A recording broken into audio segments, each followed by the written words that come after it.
Hello friends, welcome back to my channel. இன்றைக்கி நம்ம சேனலில் எப்போவுமே கோதுமை மாவில் ஒரே மாதிரி சப்பாத்தி சைடிஷ் செய்வீங்க, அந்த மாதிரி செய்யாமல் சைடிஷே இல்லாமல் விதவிதமாக 6 விதமான சப்பாத்தி செய்யலாம். இந்த 6 விதமான சப்பாத்திக்கும் சைடிஷே தேவையே இருக்காது. நல்லா ஹெல்த்தியாகவும் நல்லா ஃபில்லிங்காகவும் குழந்தைங்க சாப்பிடக்கூடிய அளவுக்கும் இந்த சப்பாத்தி ரெசிபி எல்லாமே இருக்கும். வாங்க எப்படி பண்ணணும்னு வீடியோக்குள்ளே போய் பார்த்துடலாம்.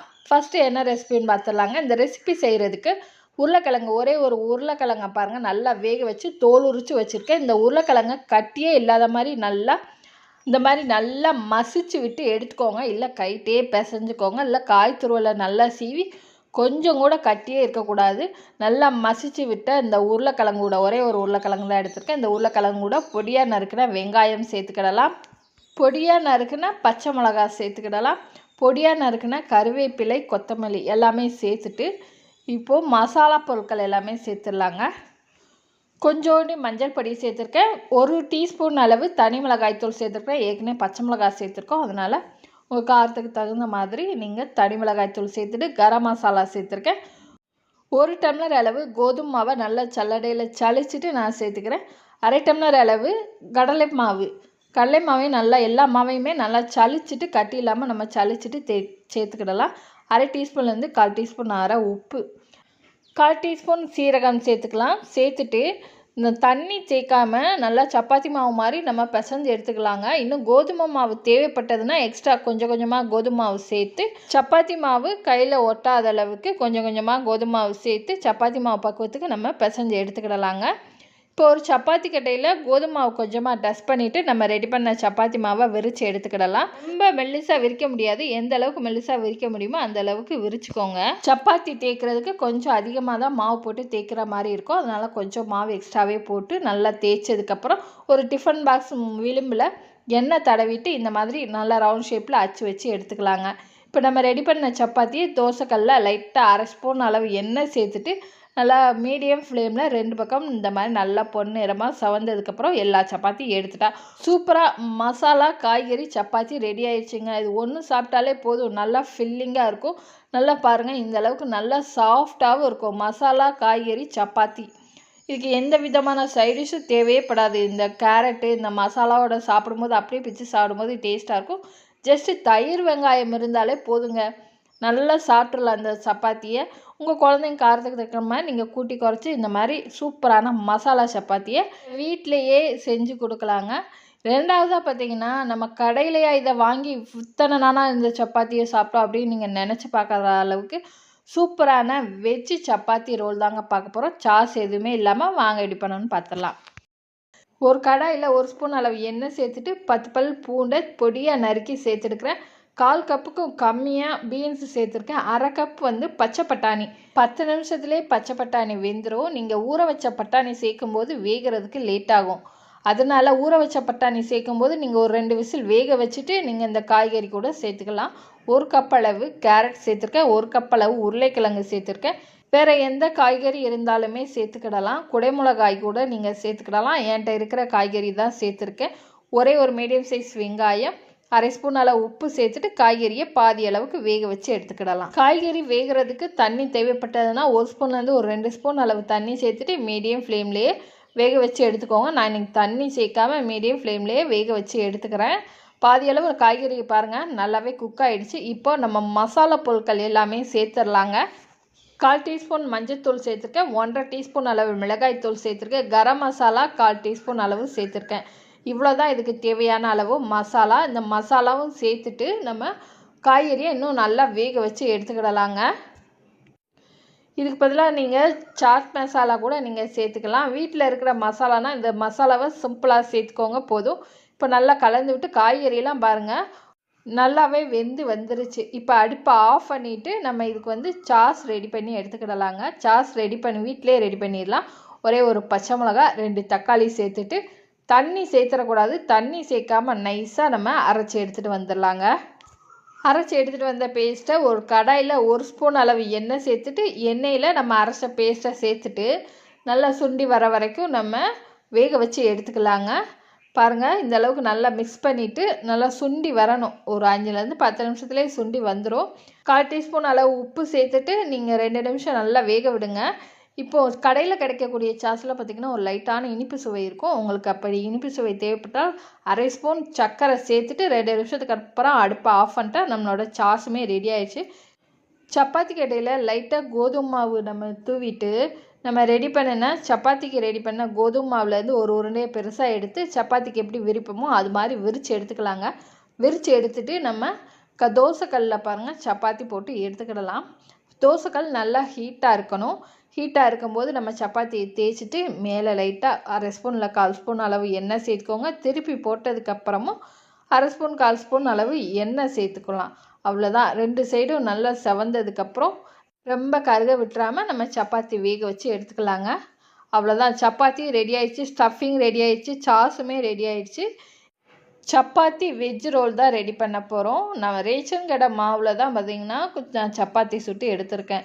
இப்போ சுட்ட சப்பாத்தி மேலே நம்ம ரெடி பண்ண சாஸை ஃபுல்லாமே நம்ம அப்ளை பண்ணிவிட்டு நம்ம ஸ்டஃபிங்க்கு ரெடி பண்ண வேக வச்சுருந்த காய்கறி இருக்கு இல்லையா, அதையுமே எந்த அளவுக்கு உங்களுக்கு தேவைப்படுதோ ஃபுல்லாமே ஃபில் பண்ணிக்கிடலாம். சப்பாத்திக்கு நடுவில் வச்சுக்கிடலாங்க. இந்த வெந்த காய்கறிக்கு மேலேயும் நம்ம கொஞ்சம் கேரட், பச்சை கேரட் கொஞ்சம் நீளமாக கட் பண்ண வெங்காயம் கொஞ்சம் வச்சுக்கிடலாம். இந்த பச்சை கேரட்டும் வெங்காயம் தான் பாருங்கள் நல்லா வெஜ் ரோல் வச்சு சப்பாத்திக்கு ரொம்ப டேஸ்ட்டு சூப்பராக கொடுக்கும். அதனால் பச்சை வெங்காயமும் பச்சை கேரட்டையுமே சேர்த்துக்கோங்க. இது ஃபுல்லாகவே நல்லா ஃபில் பண்ணிவிட்டு மேலே உங்களுக்கு சாஸ் தேவைப்பட்டதுன்னா வச்சுக்கோங்க. இல்லைன்னா அப்படியே நம்ம ரோல் பண்ணிட்டா சூப்பரான வெஜ் சப்பாத்தி ரோல் ரெடி ஆயிடுச்சுங்க. சாஸ் பார்த்திங்கன்னா கடையில் வாங்கலாம், நம்ம வீட்டிலே ரெடி பண்ணது. மூணாவது, இந்த சப்பாத்திக்கு அதிகமான பொருட்கள் எதுவுமே தேவைப்படாதுங்க. வெங்காயம், கோதுமை மாவு இருந்தால் போதுங்க. வெங்காயம் சப்பாத்தி ரோல் தாங்க செய்ய போகிறோம். பரோட்டா மாதிரி கூட இருக்கும். ரொம்ப சிம்பிளாக டேஸ்ட் அல்டிமேட்டாக இருக்கும். வாங்க எப்படி பண்ணணும்னு வீடியோக்குள்ளே போய் பார்த்துடலாம்.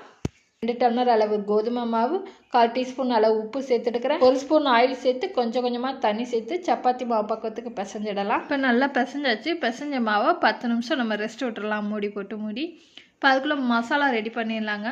உங்களுக்கு தேவையான அளவு வெங்காயம், இதுக்கு வெங்காயம் கொஞ்சம் நிறையவே இருக்கணும். ஒரு 3லேருந்து ஒரு 4 வெங்காயம் எடுத்துக்கலாம். எடுத்துகிட்டு நீல வாக்கில் கட் பண்ணிவிட்டு உதுத்து விட்டுக்கலாம். கைட்டே இந்த மாதிரி ஃபஸ்ட்டு உதுத்து விட்டுக்கோங்க. அடுத்து ஒரு கடாயில் 1 ஸ்பூன் அளவு எண்ணெய் சேர்த்து 1/4 ஸ்பூன் சீரகம் சேர்த்துடலாம். சேர்த்துட்டு இதில் நம்ம கட் பண்ணி உதுத்து வச்சுருந்த வெங்காயத்தை சேர்த்துடலாம். 1 நிமிஷத்துலேருந்து ஒரு 2 நிமிஷம் வதக்கினாலே போதும். அதிக நேரம் வதக்கக்கூடாது. இப்போது வெங்காயம் சேர்த்துட்டு லைட்டாக வதக்கி கொடுத்துட்டு 1 டீஸ்பூன் மிளகாய்த்தூள், 1/4 டீஸ்பூனும் கம்மியாக மஞ்சத்தூள், இந்த வெங்காயத்துக்கு தேவையான அளவு மட்டும் உப்பு. ஏன்னா நம்ம ஏற்கனவே சப்பாத்தி மாவில் உப்பு சேர்த்துப்போம், அதனால் இதில் கம்மியாக உப்பு சேர்த்துட்டு இந்த மசாலாவோட ராஸ்மல் 1 நிமிஷம் போகிற வரைக்கும் மட்டும் மிக்ஸ் பண்ணி விட்டுடலாங்க. இதிலே கொஞ்சமாக கடலை மாவு சேர்த்துக்கலாங்க. இந்த வெங்காயத்தில் உள்ள ஈரப்பதம்லாம் கொஞ்சம் இல்லாமல் நம்ம 1 ஸ்பூன்லேருந்து 1/2 ஸ்பூன் அளவு கடலை மாவு சேர்த்துட்டு 1 நிமிஷம் வதக்கிட்டு அடுப்பை ஆஃப் பண்ணிடலாம், ரொம்ப வதங்க விட்டுறாமல். இப்போ கோதுமாவும் 10 நிமிஷம் ஊறி வந்துருச்சு. இப்போ சப்பாத்திக்கு எப்படி சின்ன உருண்டையாக உருட்டுவோமோ அதே மாதிரி உருட்டி நம்ம கோதுமை மாவில் ஒரு தடவை நம்ம பரட்டி எடுத்துட்டு சப்பாத்தி கட்டையில் வச்சு நம்ம திரட்டி எடுத்துக்கலாங்க. போல் ஓரங்கள்லாம் போல் சேர்த்து இந்த அளவுக்கு திரட்டி எடுத்துக்கிடலாம். இதே மாதிரி நம்ம எல்லா மாவையுமே தேய்ச்சி எடுத்துக்கலாங்க. தேய்ச்சி எடுத்துகிட்டு நம்ம ரெடி பண்ண ஸ்டஃபிங்கை இப்போ இந்த சப்பாத்தி மேலே வச்சிடலாங்க. வச்சுட்டு எல்லா மாவுலேயும் சுற்றிலும் படுற மாதிரி நம்ம கரண்டி வச்சு நம்ம ஸ்ப்ரெட் பண்ணி விட்டுக்கலாம். எல்லாமே இந்த மாதிரி பாருங்கள் ஸ்ப்ரெட் பண்ணி விட்டுக்கலாம். இந்த ஆனியன் பரோட்டாவுக்கு கொஞ்சம் வெங்காயத்தோட ஃப்ளேவர் அதிகமாக இருக்கும்போது தான் எந்த ஒரு சைடிஷுமே தேவைப்படாது. அதனால் மசாலா நிறைய சேர்க்கறனால நீங்கள் சேர்த்துக்கிடலாம். மசாலா ஃபுல்லாமே நம்ம வச்சுட்டு இப்போ சுற்றிலும் நம்ம சப்பாத்தி மாவை சுற்றிலும் தண்ணி வச்சுட்டு இன்னொரு சப்பாத்தி தேய்ச்ச சப்பாத்தியை ஸ்டஃபிங்க்கு மேலேயே வச்சு நம்ம தண்ணி தடவி இருந்தோம் இல்லையா, அது மேலேயே லேசாக அழுத்தம் கொடுத்துடலாம். அழுத்தம் கொடுத்துட்டு இப்போ இந்த ஸ்டஃபிங் பரோட்டாவுக்கு நான் 4 பீஸாக கட் பண்ணி எடுத்துக்கிறேங்க. ஒரு ஸ்டஃபிங்கை 4 பீஸாக கட் பண்ணும்போது 2 ஆனியன் பரோட்டா கிடைக்குங்க. ஒரு பீஸ் கட் பண்ண பீஸ்லேருந்து ஓரங்கள்லேருந்து உருட்டிட்டு அந்த உருட்டின பீஸை மேலே வச்சு இன்னொரு பீஸையும் உருட்டி எடுத்துக்கலாங்க. இப்படி ஒன்று மேலே ஒன்று வச்சு நம்ம உருட்டி எடுத்துக்கலாங்க. உங்களுக்கு இதை விட பெரிய லேயர் வேணுனாலும் 4யுமே மொத்தமாக ஒன்று மேலே வச்சு ஒன்று உருட்டி எடுத்துக்கிடலாம். ஒரு பரோட்டாவை எடுத்து கீழே மேலே எல்லாம் மாவு போட்டு தேய்ச்சிட்டு இந்த மாதிரி லைட்டாக அழுத்தம் கொடுத்துக்கோங்க. ஏன்னா கொஞ்சம் அதிகமாக மாவு போடும்போது தான் அந்த சப்பாத்தி கட்டையிலேருந்து எடுக்கிறதுக்கு ஈஸியாக வரும். அதனால் மாவு நிறையவே போட்டு இந்த மாதிரி நம்ம பரோட்டா ரெடி பண்ணி எடுத்துக்கிடலாம். இப்போ தோசைக்கல் சூடு ஆனதுக்கப்புறம் நம்ம ரெடி பண்ண ஆனியன் பரோட்டாவை சேர்த்துட்டு சுற்றி எண்ணெய் விட்டுட்டு மீடியம் ஃப்ளேம்லேயே நல்லா பொன்னிறமாக 2 பக்கம் நல்லா சவந்ததுக்கப்புறம் எடுத்துட்டா சூப்பரான ஆனியன் பரோட்டா இல்லை ஆனியன் சப்பாத்தி ரெடி ஆயிடுச்சுங்க. இன்னும் வேறு உங்களுக்கு மசாலா ஃப்ளேவர் அதிகம் சேர்க்கணும்னா நீங்கள் கரம் மசாலா கூட சேர்த்துக்கலாம். நான் வெறும் பார்த்திங்கன்னா மிளகாத்தூள் மஞ்சத்தூள் மட்டும்தான் சேர்த்துருக்கேன். நல்லா பாருங்கள், இந்த மாதிரி 2 பக்கம் நல்லா செவந்ததுக்கப்புறம் எடுத்துகிட்டு நம்ம தட்டில் சர்வ் பண்ணிடலாம். இந்த ஆனியன் பரோட்டா இல்லை ஆனியன் சப்பாத்தி பெருசாக எந்த சைடிஷுமே தேவையே இருக்காது. நம்ம உள்ளே வச்சிருந்தா அந்த வெங்காய ஸ்டஃபிங்கே போதுமானதாக இருக்கும். ஆனால் நான் எனக்கு பார்த்திங்கன்னா முட்டைத்தொக்கு, ஒரு சிம்பிளான முட்டைத்தொக்கு தான் செஞ்சுருக்கேன். உள்ளெல்லாம் பார்த்திங்கன்னா நல்லா லேயராக சாப்பிட்றதுக்கு சூப்பராக இருந்துச்சு. 4வதாக கோதுமை மாவுக்குள்ளே இந்த காலிஃப்ளவர் மசாலா ஸ்டஃபிங் வச்சு ஒரு சூப்பரான மசாலா காலிஃப்ளவர் சப்பாத்தி இல்லைன்னா பரோட்டான்னு கூட சொல்லாங்க. வாங்க எப்படி பண்ணணும்னு வீடியோக்குள்ளே போய் பார்த்துடலாம். மீடியம் சைஸ் அளவு காலிஃப்ளவர் எடுத்திருக்கேன். கைட்டே நல்லா பெரிய பீஸாக கட் பண்ணிவிட்டு அதுக்கப்புறம் சின்ன சின்ன பீஸாக நம்ம கத்தி வச்சு கட் பண்ணி எடுத்துக்கலாம். காலிஃப்ளவரில் கண்ணுக்கு தெரியாத பூச்சி புழுக்கள் இருக்கும். அது போகிறதுக்காண்டி சுடு தண்ணி வச்சுருக்கேன். ஒரு பாத்திரத்தில் 1 ஸ்பூன் அளவு கல்லுப்பு சேர்த்துருக்கேன். 1/2 ஸ்பூன் அளவு மஞ்சத்தூள் சேர்த்துட்டு கட் பண்ணி வச்சுருக்கிற காலிஃப்ளவரை இந்த சுடு தண்ணியில் சேர்த்துலாங்க. தண்ணியில் முங்குற அளவுக்கு நல்லா காலிஃப்ளவர் இருக்கணும். அந்தளவுக்கு தண்ணி நிறையா வச்சுக்கோங்க. இந்தளவுக்கு நல்லா முங்கணும். இப்போது 2 நிமிஷம் பாருங்கள், சுடு தண்ணி நல்லா கொதித்து வர்ற வரைக்கும் நம்ம காலிஃப்ளவரை 2 நிமிஷம் அந்த சுடு தண்ணியில் வேக வச்சு எடுத்துகிட்டு இப்போ வடிகட்டி எடுத்துடலாங்க. வடிகட்டி எடுத்து அந்த காலிஃப்ளவரை நம்ம மாறினதுக்கப்புறம் மிக்ஸி ஜாரில் சேர்த்துட்டு நம்ம பொடி மாஸ் மாதிரி அரைச்சி எடுத்துகிட்டு வந்துடலாங்க. தண்ணி சேர்த்துடக்கூடாது. தண்ணி சேர்க்காமல் இந்த மாதிரி பொடி மாஸ் மாதிரி அரைச்சி எடுத்துகிட்டு வந்ததை இப்போ ஒரு கடாயில் 1/2 ஸ்பூன் மட்டும் எண்ணெய் சேர்த்துக்கோங்க. நிறைய எண்ணெய் சேர்க்க வேணாம். 1/2 ஸ்பூன் அளவு எண்ணெய் சேர்த்துட்டு 1/4 டீஸ்பூன் அளவு சீரகம் சேர்த்துட்டு மீடியம் சைஸ் வெங்காயம் 1 சேர்த்துடலாங்க. வெங்காயம் பார்த்திங்கன்னா நல்லா வதங்கி கண்ணாடி பதத்துக்கு வரணும். கண்ணாடி பதத்துக்கு வந்தோடனே நம்ம பொடி மாஸ் மாதிரி அரைச்சி எடுத்துகிட்டு வந்த காலிஃப்ளவரை இது கூட சேர்த்துடலாங்க. சேர்த்துட்டு இதுக்கு மசாலாவும் சேர்த்துடலாங்க. 1/4 டீஸ்பூன் அளவு மஞ்சத்தூள், 1 டீஸ்பூன் அளவு தனி மிளகாய்த்தூள், 1/4 டீஸ்பூன் அளவு கரம் மசாலா சேர்த்துடலாம். 1/2 டீஸ்பூன் அளவு உப்பு சேர்த்துடலாம். எல்லாம் சேர்த்துட்டு நல்லா ட்ரையாக உதிரியாக நல்லா முட்டை பொரியல் மாதிரி வர்ற வரைக்கும் நம்ம எண்ணெயிலே ஒரு 5 நிமிஷம் வேக வச்சு எடுத்துடலாங்க. எண்ணெயிலே சிம்மில் வச்சு வேக வச்சிங்கன்னா போதும். நல்லா பொடி மாஸ் மாதிரி இந்த அளவுக்கு வந்துடும். இது கூட இன்னும் கொஞ்சம் கருவேப்பிலை, கொத்தமல்லி, பொடியாக நறுக்கினா கொத்தமல்லி எல்லாம் தூவிட்டு ஒரு தடவை நல்லா கலந்து கொடுத்துட்டு அடுப்பை ஆஃப் பண்ணிட்டிங்கன்னா நம்மளோட ஸ்டஃபிங் ரெடி ஆகிடுச்சுங்க. கோதுமை மாவில் சப்பாத்திக்கு மாவு பிசைஞ்சு வச்சுருப்போம் இல்லையா, அதிலேருந்து ஒரு உருண்டை நம்ம எடுத்து சப்பாத்திக்கு எப்படி மாவு போட்டு நம்ம திரட்டுவோமோ தேய்ப்போமோ அதே மாதிரி தேய்ச்சிக்கிடலாங்க. தேய்ச்சிட்டு நம்ம காலிஃப்ளவர் மசாலா அந்த ஸ்டஃபிங் ரெடி பண்ணி வச்சுருக்கோம் இல்லையா பொடி மாசு, அதை இந்த சப்பாத்தி தேய்ச்சது மேலே நம்ம எந்த அளவுக்கு தேவையோ அந்த அளவுக்கு பாருங்கள் நிறையாவே ஃபில் பண்ணிக்கோங்க. நல்லா மசாலாவோடு சாப்பிடும்போது சூப்பராக இருக்கும். சேர்த்துட்டு போல் நம்ம கரண்டி வச்சு நல்லா லெவல் பண்ணிவிட்டு 4 பக்கமும் நம்ம ஸ்கொயர் ஷேப்பில் மடித்து விட்டுக்கலாங்க. கீழேருந்து மேலே, மேலேருந்து கீழே இந்த மாதிரி பாருங்கள் நல்லா அழுத்தம் கொடுத்து நம்ம மடித்து எடுத்துக்கிடலாம். ஸ்கொயர் ஷேப்பில் நம்ம மடித்து வச்சுருந்த ஸ்டஃபிங்கை மறுபடியும் சப்பாத்தி கட்டையில் மாவு போட்டு அழுத்தம் கொடுத்து நம்ம தேய்ச்சி எடுத்துக்கலாங்க. இந்த ஸ்டஃபிங் வெளியே வராத அளவுக்கு அழுத்தம் கொடுத்து நம்ம தேய்ச்சிக்கிடலாம். பாருங்கள் இந்த மாதிரி தேய்ச்சி எடுத்துக்கலாம். எல்லா மாவையும் இதே மாதிரி நம்ம தேய்ச்சிட்டு பாருங்கள் மசாலா ஸ்டஃபிங் வெளியவே வரல. சூப்பராக ஸ்டஃபிங்கோடு நம்ம நைஸாக தேய்ச்சாச்சு. இப்போ தோசைக்கல்லில் நம்ம ரெடி பண்ணி வச்சுருந்த காலிஃப்ளவர் சப்பாத்தியை நம்ம ஸ்டஃபிங் சப்பாத்தியை சேர்த்துடலாங்க. சேர்த்துட்டு மேலேயும் ஒரு 1/2 ஸ்பூன் அளவு எண்ணெய் சேர்த்துட்டு தடவி விட்டுக்கோங்க. 2 பக்கம் பாருங்கள் நல்லா இந்த அளவுக்கு நல்லா செவந்த உடனே 2 பக்கம் நல்லா திருப்பி போட்டு வேக வச்சு எடுத்துட்டா சூப்பரான cauliflower masala stuffing chapati ready ஆகிடுச்சுங்க. சூப்பரான டேஸ்ட்டில் இருக்கும். எந்த ஒரு சைடிஷ்ஷுமே இல்லாமல் இந்த ஸ்டஃபிங்கோடு நம்ம அப்படியே சாப்பிட்லாம். சைடிஷ்ஷே தேவையே இல்லை. பாருங்கள் சப்பாத்தி உள்ளெல்லாம் நல்லா மசாலா ஸ்டஃபிங்கோட சூப்பரான டேஸ்ட்டில் இருக்கும். தயிர் வெங்காயத்தில் இந்த மசாலா ஸ்டஃபிங்கோடு அப்படியே தொட்டு சாப்பிடும்போது சூப்பரான டேஸ்ட்டில் இருந்துச்சு. தயிர் வெங்காயம் இருந்தாலே போதுங்க. 5வதாக பச்சைப்பயிரும் கோதுமை வச்சு சூப்பரான பச்சைப்பயிறு சப்பாத்தி தாங்க பண்ண போகிறோம். ரொம்ப சிம்பிளாக வாங்க எப்படி பண்ணணும்னு பார்த்துடலாம்.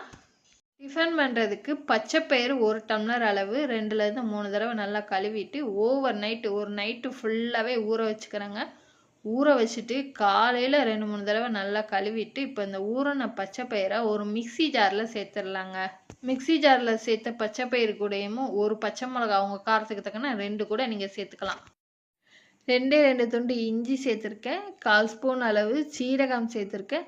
பெருங்காயத்தூள் கொஞ்சமாக சேர்த்துக்கிறேங்க. அவ்வளோதான். நீங்கள் இதில் தேவைப்பட்டதுன்னா கருவேப்பிலை, கொத்தமல்லி கூட சேர்த்து நைஸாக அரைச்சி எடுத்துகிட்டு வந்துடலாம். கொஞ்சம் கூட தண்ணி சேர்க்காமல் நைஸாக அரைச்சி எடுத்துகிட்டு வந்துக்கோங்க. இப்போ அரைச்சி எடுத்துகிட்டு வந்தாச்சு. அரைச்சி எடுத்துகிட்டு வந்த பச்சை பயிரை ஒரு கிண்ணத்தில் நம்ம மாற்றி எடுத்துக்கலாங்க. அகலமான பாத்திரத்தில் மாற்றி எடுத்துட்டு இந்த பச்சை பயிர் கூடயும் கோதுமை மாவு சேர்த்துக்கலாம். இந்த மாவுக்கு தக்கன பார்த்திங்கன்னா கொஞ்சம் கொஞ்சமாக கோதுமை மாவு சேர்த்து நம்ம சப்பாத்தி மாவு பக்குவத்துக்கு பிசைஞ்சு எடுத்துக்கலாங்க. கொஞ்சோண்டு மஞ்சள் பொடி சேர்த்துருக்கேன். தேவையான அளவு உப்பு.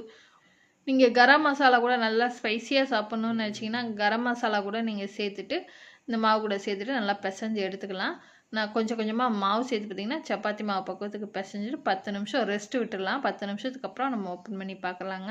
10 நிமிஷத்துக்கு அப்புறம் நம்ம பிசைஞ்சு வச்ச மாவுலேருந்து கொஞ்சமாக ஒரு உருண்டை அளவு மாவு எடுத்து சப்பாத்தி கட்டையில் மாவு போட்டு நம்ம சப்பாத்திக்கு ரெகுலராக எப்பயும் போல் உருட்டுவோம் இல்லையா, அதே மாதிரி பார்த்திங்கன்னா தேய்ச்சி எடுத்துடலாங்க. கோதுமை மாவு போட்டு திருப்பி போட்டு நம்ம ஒன்று போல் எல்லா பக்கமும் சமமாக தேய்ச்சிடலாம். தேய்ச்சதுக்கப்புறம் ஒரு டிஃபன் பாக்ஸில் சுற்றி எண்ணெய் தேய்ச்சிட்டு நம்ம ரவுண்ட் ஷேப்பில் கட் பண்ணி எடுத்துக்கலாம். நல்லா அழுத்தம் கொடுத்துட்டு சுற்றி பேலன்ஸ் இருக்கிற மாவை எடுத்துருங்க. நல்லா அழகாக ரவுண்ட் ஷேப்பில் கிடைக்கும். இதே மாதிரி எல்லா மாவையும் ரெடி பண்ணி எடுத்துக்கலாங்க. ரெடி பண்ணி எடுத்துட்டு நல்லா சூடான தோசைக்கல்லில் நம்ம ரெடி பண்ண சப்பாத்தி மாவை லைட்டாக எண்ணெய் தேய்ச்சிட்டு 2 பக்கமும் திருப்பி போட்டு நல்லா பொன்னிறம் ஆனதுக்கப்புறம் நல்லா செவந்ததுக்கப்புறம் எடுத்தாச்சுன்னா சூப்பரான பச்சை பயிறு கோதுமை மாவு சப்பாத்தி ரெடி ஆயிடுச்சுங்க. 6வதாக கோதுமை மாவுக்குள்ளே உருளைக்கிழங்கு வச்சு காயின் சப்பாத்தி தாங்க பண்ண போகிறோம். மினி சைஸில் குழந்தைங்களுக்கு பிடிச்ச மாதிரி வாங்க எப்படி பண்ணணும்னு பார்த்துடலாம். இப்போ 2 டம்ளர் அளவு நான் கோதுமை மாவு தான் எடுத்துருக்கேன். இதுக்கு 1/4 டீஸ்பூன் அளவு உப்பு, 1 ஸ்பூன் அளவு எண்ணெய் சேர்த்துக்கலாம். இந்த உப்பு எண்ணெய் கலந்து வர மாதிரி ஃபஸ்ட்டு தண்ணி சேர்க்காமல் மிக்ஸ் பண்ணி விட்டுக்கலாம். நல்லா மிக்ஸ் பண்ணதுக்கப்புறம் கொஞ்சம் கொஞ்சமாக தண்ணி சேர்த்துட்டு கொஞ்சம் டைட்டாக பிசைஞ்சுக்கோங்க. சப்பாத்தி மாவு வந்து லூஸாக தான் பிசைவோம். ஆனால் இதுக்கு கொஞ்சம் மாவு டைட்டாக இருக்கணும். அதனால் டைட்டாக பிசைஞ்சிட்டு ஒரு 10 நிமிஷம் ரெஸ்ட்டு விட்டுக்கலாம். அதுக்குள்ளே நம்ம ஸ்டஃபிங் ரெடி பண்ணிக்கலாங்க. ஒரு கடாயில் 1லேருந்து 2 ஸ்பூன் அளவு ஆயில் சேர்த்துட்டு கொஞ்சம் சீரகம், 2 மீடியம் சைஸ் வெங்காயம் சேர்த்துக்கலாங்க. நீல வாக்கில் நறுக்கிற வெங்காயத்தை சேர்த்துட்டு 1லேருந்து 2 நிமிஷம் நல்லா வதக்கி கொடுத்து இந்த அளவுக்கு கலர் மாறினதுக்கப்புறம் 1/4 டீஸ்பூன் அளவு இஞ்சி பூண்டு பேஸ்ட் சேர்த்துக்கலாம். 1 டீஸ்பூன் தனி மிளகாய்த்தூள், 1/4 டீஸ்பூன் பார்த்திங்கன்னா மஞ்சள் தூள் சேர்த்துக்கலாம். இப்போ இதையே நல்லா வதக்கி கொடுத்துக்கலாம். மசாலாவோட ராஸ்மல் வதக்கி 1 நிமிஷம் வதக்கி கொடுத்துட்டு பிரியாணி மசாலா 1/4 டீஸ்பூன் அளவு சேர்த்துருக்கேன். நீங்கள் உங்களுக்கு கரம் மசாலா சேர்க்க விருப்பம்னா கரம் மசாலாவும் சேர்த்துட்டு 2 வேக வச்ச உருளைக்கிழங்கு சேர்த்துருக்கேங்க. துருவிட்டு இல்லை கைட்டை நசுக்கிட்டு கொஞ்சம் கூட கட்டியே இல்லாத மாதிரி பார்த்திங்கன்னா நம்ம வெங்காயத்தோடு சேர்த்துட்டு கட்டி இல்லாமல் நல்லா கலந்து விட்டுக்கலாம். உப்பு சேர்த்துக்கிடலாம். ஏற்கனவே மாவுக்கு கோதுமை மாவுக்கு உப்பு சேர்த்தாச்சு. இந்த மசாலாவுக்கு நம்ம கொஞ்சமாக உப்பு சேர்த்துட்டு இந்த ஸ்டஃபிங்க்கு கொஞ்சமாக கருவேப்பிலை, கொஞ்சமாக பொடியாக நறுக்குன்னா கொத்தமல்லி தழை சேர்த்துட்டு இந்த உருளைக்கிழங்கு கட்டி இல்லாத மாதிரி பார்த்திங்கன்னா நல்லா இந்த மாதிரி அழுத்தம் கொடுத்து நம்ம மசாலா ஸ்டஃபிங் நம்ம ரெடி பண்ணி எடுத்துக்கலாம். இப்போ ஸ்டஃபிங் ரெடி ஆயிடுச்சு. நம்ம 10 நிமிஷம் ரெஸ்ட் விட்டு இந்த மாவை இப்போ நம்ம ஓப்பன் பண்ணி பார்த்துடலாங்க. ஓப்பன் பண்ணிவிட்டு இதிலேருந்து நம்ம கொஞ்சம் பெரிய உருண்டையாகவே நம்ம எடுத்துக்கலாம். இந்த அளவுக்கு பார்த்திங்கன்னா சப்பாத்தி மாவோட கொஞ்சம் பெரிய உருண்டையாக எடுத்து நம்ம ரெடி பண்ணி எடுத்துக்கலாம். நம்ம ரெடி பண்ண உருண்டையை சப்பாத்தி கட்டையில் கொஞ்சமாக மாவு போட்டு நம்ம தேய்ச்சி எடுத்துக்கலாங்க. நல்லா நைஸாக இந்த சப்பாத்தி கட்டையில் ஒட்டாத மாதிரி பார்த்திங்கன்னா நல்லா நைஸாக பெருசாக திரட்டி எடுத்துக்கலாங்க. எந்த அளவுக்கு மெல்லிசாக திரட்ட முடியுமோ அந்தளவுக்கு மாவு போட்டு திரட்டி எடுத்துக்கிடலாம். மாவை நல்லா நைஸாக இந்த அளவுக்கு தேய்ச்சி எடுத்தாச்சுங்க. எல்லாமே பார்த்திங்கன்னா ஓரங்கள்லையும் போல் தேய்ச்சி எடுத்துக்கிடணும். நல்லா பெருசாக தேய்ச்சதை இப்போ நம்ம சுற்றி தேவைப்பட்டால் தண்ணி வச்சுக்கோங்க. லைட்டாக தண்ணி தடவிக்கோங்க. ஓரங்கள்லையும் நைஸாக இருக்கும். நம்ம இப்போது ரெடி பண்ண மசாலா ஸ்டஃபிங்கை நம்ம தேய்ச்ச மாவு மேலே ஃபுல்லாகவே அப்ளை பண்ணிக்கலாங்க. ரொம்ப கரண்டி வச்சு அழுத்தம் கொடுக்காம லைட்டாக பார்த்திங்கன்னா மசாலாவை எடுத்து ஃபுல்லாமே இந்த சப்பாத்தி ஃபுல்லாமே படுற மாதிரி நம்ம அப்ளை பண்ணிவிட்டு இப்போ மாவை நம்ம உருட்டி எடுத்துக்கலாங்க. ரோல் பண்ணி எடுத்துக்கலாம். உங்களுக்கு மசாலா நிறைய சாப்பிட்ட விருப்பம்னா நீங்கள் நிறைய மசாலா சேர்த்துடலாம். மெதுவாக ரோல் பண்ணிக்கோங்க. அடியிலையும் பாருங்கள் கொஞ்சம் கூட நம்ம மசாலா வெளியவே தெரில பாருங்கள்.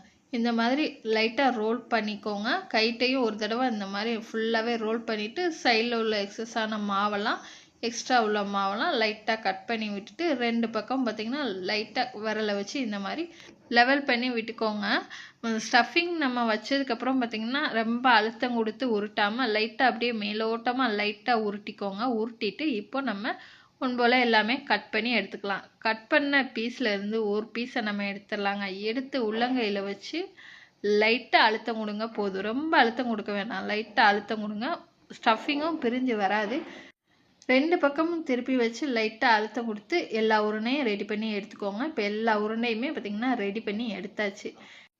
இப்போ ரெடி பண்ண உருண்டையை ஒரு கடாயில் 2லேருந்து 3 ஸ்பூன் அளவு ஆயில் சேர்த்துடலாம். சேர்த்துட்டு எண்ணெய் மிதமான சூட்டில் இருக்கும்போது நம்ம ரெடி பண்ணின உருண்டையை ஒவ்வொன்றா சேர்த்துக்கலாங்க. சேர்த்துட்டு மீடியம் ஃப்ளேம்லேயும் 3லேருந்து ஒரு 5 நிமிஷம் வேக வச்சு எடுத்துக்கலாம். ஒரு 2லேருந்து 3 ஸ்பூன் அளவு ஆயிலே போதும். அதிகமாக ஆயில் சேர்க்க வேணாம், இந்த அளவுக்கு ஆயில் போதும். இப்போது ஒரு பக்கம் வெந்தோடனே இன்னொரு பக்கம் பார்த்திங்கன்னா திருப்பி போட்டுக்கலாம். அதிக ஃப்ளேமில் வச்சிடாமல் மீடியம் ஃப்ளேமில் தான் வைக்கும்போது பார்த்திங்கன்னா ஓரங்களில் நல்லா வெந்து வரும்.